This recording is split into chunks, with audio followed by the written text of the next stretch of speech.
विगत सरकार समय जेतिकी बात्या आश्रयस्थली घोषणा होता कहीं से कार्य त्वरान्वित करा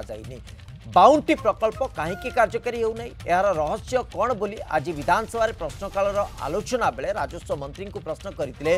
विरोधी दल उपमुख्य सचेतक प्रताप देव जार उत्तर दे राजस्व मंत्री सुरेश पुजारी कहते यार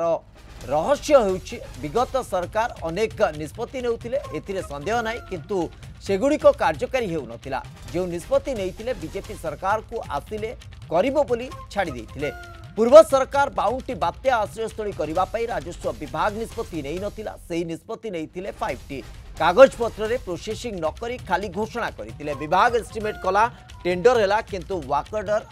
बेलकू पैसा नाही मुख्यमंत्री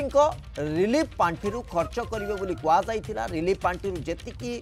अर्थ नाही ताठारु अधिक घोषणा करा जाइतिला बोली कही पूर्व सरकार को टार्गेट करथिले मंत्री सुरेश पुजारी कि विगत सरकार रे आपण आसिया पूर्व ओडिशा रे जत्ति की बात्या आश्रयस्थली दिया हेतला आपण विभाग तरफ एवं आरडी डिपार्टमेंट हो बा वर्क्स डिपार्टमेंट तरफ दिया हेतला ता कार्य आज पर्यंत त्वरान्वित 9 मास भीतर न होबार कारण कहिबे कि जदि वर्तमान तथ्य नथिबो आपण सचिव और आपण दी जन मिसी गोटे रिव्यू नेबे कि आरडी डिपार्टमेंट और वर्क्स डिपार्टमेंट रो कि जो निर्दिष्ट डिपार्टमेंट को दिया है से काम त्वरान्वित करिया पई ताकू न करिवा पछर रहस्य कौन रहस्य होउची जे अतीत रे आपनकर सरकार